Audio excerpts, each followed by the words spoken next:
어려운 철학책을 한 글자 한 글자, 한 문장 한 문장 함께 읽으면서 설명해 드립니다. 안녕하세요. 철학책을 강독해 주는 남자, 철강남입니다.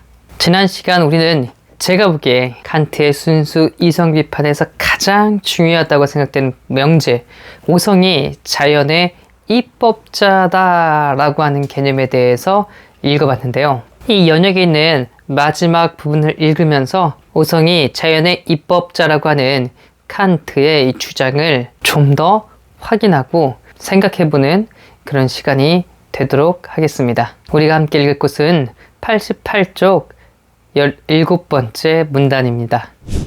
오성은 그 자신 자연 법칙의 원천이요, 따라서 자연의 형식적 통일의 원천이라고 말하면 잠옷 과장된 말로 들리고 잠옷 모순된 말로 들릴 것이다. 그러나 이러한 주장은 정당하고 대상에, 즉 경험에 합치하고 있다. 현상들의 측량할 수 없는 다양성이 감성적 직관의 순수한 형식에서 충분히 이해될 수 없는 것과 같이 경험적 법칙들 자신의 원천은 순수한 오성에서 이끌어내질 수는 없다. 다양성과 경험적 법칙들이 모두 경험적 직관과 관계해야 하기 때문이다. 그러나 모든 경험적 법칙은 오성의 순수한 법칙의 특수한 규정에 불과하고 후자 아래 있으며 후자의 규범에 따라서 비로소 전자가 가능하다. 오성의 순수한 법칙을 통해서 현상들은 법칙적인 형식을 취한다. 이것은 마치 만상이 그것의 경험적 형식의 차이에도 불구하고 항상 감성의 순수한 형식이라는 조건에 적합해야 하는 것과 같다. 네, 칸트도 자신의 주장이 어쩌면 모순되고 낯설게 느껴질 거라고 이야기를 하고 있네요. 정말 상식적인 세계에서는 우리가 자연의 만물들을 보면서 그런 법칙을 발견한다고 생각하죠. 어떻게 이 모든 것들이 우리 사유에서, 우리의 오성에서, 우리의 생각에서 내적으로 나오는 것이라고 생각을 할까요? 그러나 우리가 경험하는 모든 것들이 현상이라고 한다면 이런 전제하에서 말하는 것이, 우리가 경험하는 대상에 대해서 이해하는 것이 마땅하다고 이야기를 하고 있네요. 사실 이런 생각은 칸트가 저 로크와 흉의 그런 생각과 주장을 반대해서 그렇습니다. 로크와 흉은 생각했죠. 특히 흉이 그랬는데요. 우리가 모든 경험하는 것들은 사실 다 기억이 보유하고 이것을 습관적으로 반복적으로 얻었기 때문에 가능한 거라고 이야기를 했어요. 그래서 우리가 진리라고 할 수 있는 것들은 좀 일반적인 경험을 통해서 항상 그런 경험이 똑같이 반복되기 때문에 진리라고 말을 한대요. 이것을 정상성 혹은 항상성이라고 이야기하는데요. 칸트가 보기에 만약에 우리가 언제나 습관적으로 경험하는 것들, 우리가 매번 동일하게 경험을 해서 그걸 기억해서 습관화된 것이 진리라고 한다면 그건 결코 보편적이거나 객관적인 진리가 될 수 없다고 생각했어요. 왜냐하면 사람은 자신의 문화와 환경에 따라서 그 경험이 제한되어 있고요. 혹은 우리가 매번 똑같이 경험을 했어요. 그러면 차후에 이 경험들은 어떻게 변하고 어떻게 달라질지 모르기 때문에 그 무엇도 진리라고 말할 수가 없기 때문이죠. 그저 하나의 가설이거나 확률상 이거는 매번 이렇게 됐으니까 저렇게 될 확률이 높아 라고 말할 수밖에 없다는 거예요. 그러면 수학 그리고 이 자연과학의 어떤 계산과 측정이 미지수가 되는 겁니다. 그게 결코 진리가 될 수 없어요. 예를 들어 볼게요. 아마 우리들은 내일 아침에 태양이 뜰 것이라는 것에 대해 결코 조금도 의심하지 않을 겁니다. 1년이 365일이고 그것에 따라서 계절이 변한다는 것, 이거 의심하지 않을 거예요. 그러나 고대 사람, 옛날 사람들은 태양이 멈출 수도 있겠다 이런 생각도 하고요. 세상이 어느 순간 없어지거나 꺼져버릴 수도 있겠다 이런 생각도 듭니다. 왜? 우리는 매번 그 순간만을 경험하고 과거의 사건만을 기억하기 때문에 앞으로 미래가 어떻게 될 건지는 모른다는 두려움이 항상 그 안에 내재되어 있어요. 그러나 우리 근대인들은 결코 그런 것에 대해서 두려워하거나 걱정하거나 근심할 필요가 없어요. 왜? 법칙과 질서에 의해서 그것들을 알기 때문이죠. 우리는 지구가 자전한다는 것과 그리고 태양을 중심에 두고 공존한다는 것을 알기 때문에 내일은 태양이 꼭 다시 뜨고 그 다음에 태양의 주기에 따라서 즉 1년이겠죠. 이것에 따라 계절이 변한다는 것에 대해 조금 더 의심하지 않습니다. 이걸 방금처럼 자전과 공존이라는 원리에 입각해서 기억하고 알기 때문이죠.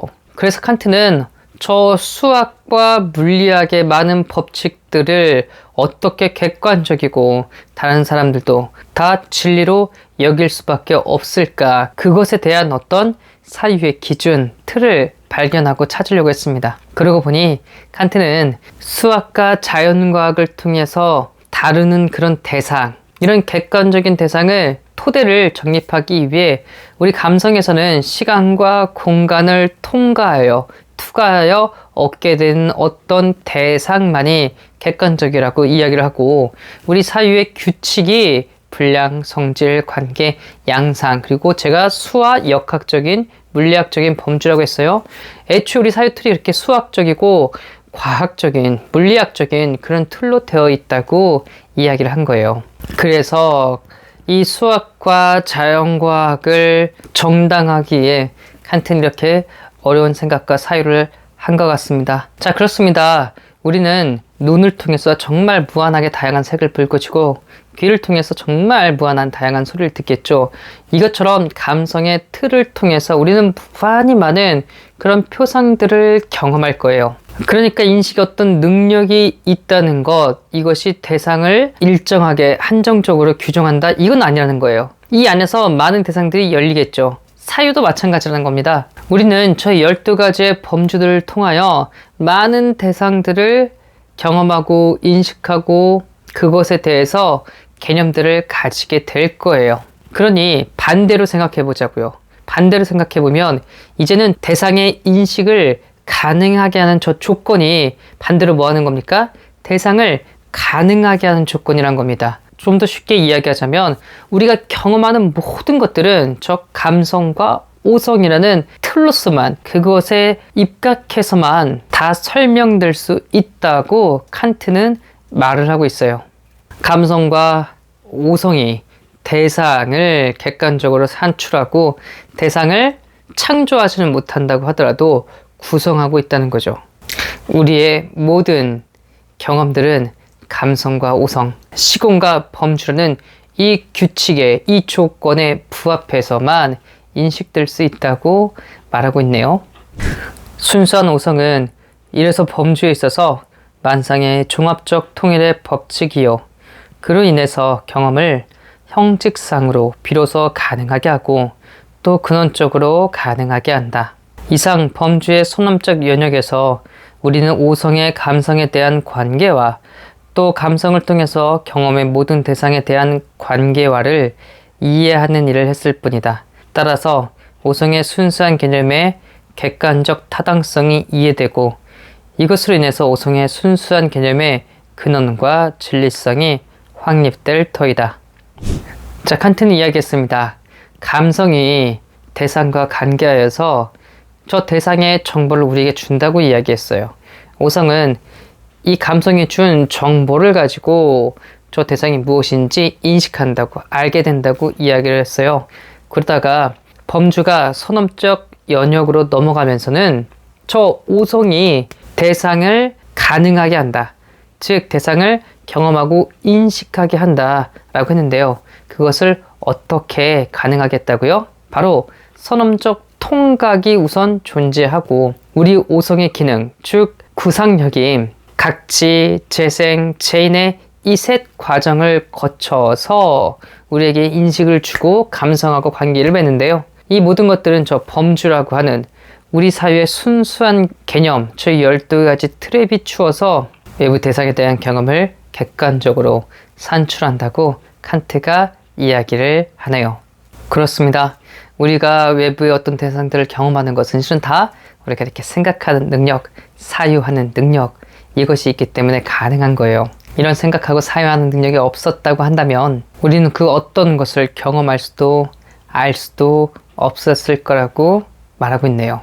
자, 제가 칸트의 이 선언적 연역은 가장 어려운 부분이고 또한 칸트의 이 순수 이성 비판에서의 핵심을 다루고 있는 부분이라고 했는데요. 함께 읽느라고 너무나 수고하고 너무나 고생하고 너무나 애쓰셨죠.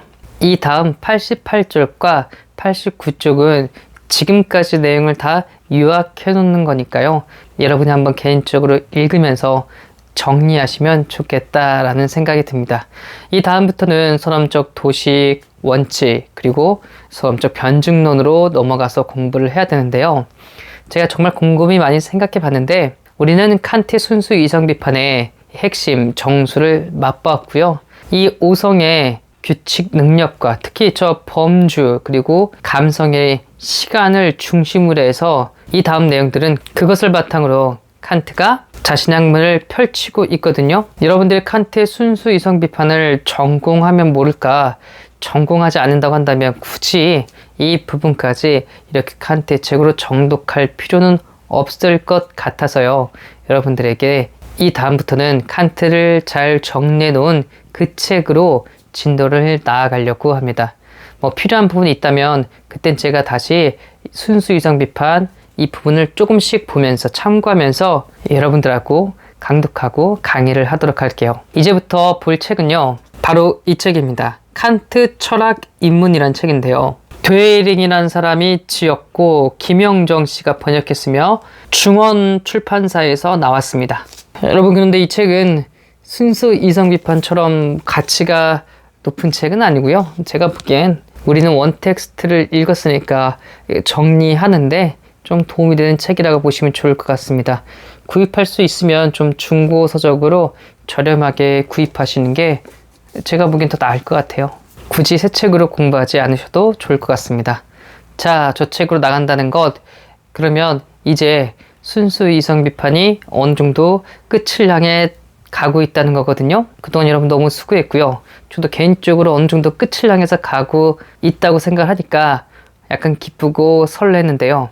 다음 시간부터는 이 칸트 철학 입문 이 책을 읽어보면서요, 순수 이성 비판에 대한 칸트의 생각과 사유를 알아가 보도록 하겠습니다. 오늘도 긴 시간 이렇게 어려운 책 읽으면서 제 강의를 들어주신 여러분들에게 진심으로 감사하다는 인사 드리고 싶네요. 그럼 다음 시간에 뵙도록 하겠습니다. 감사합니다.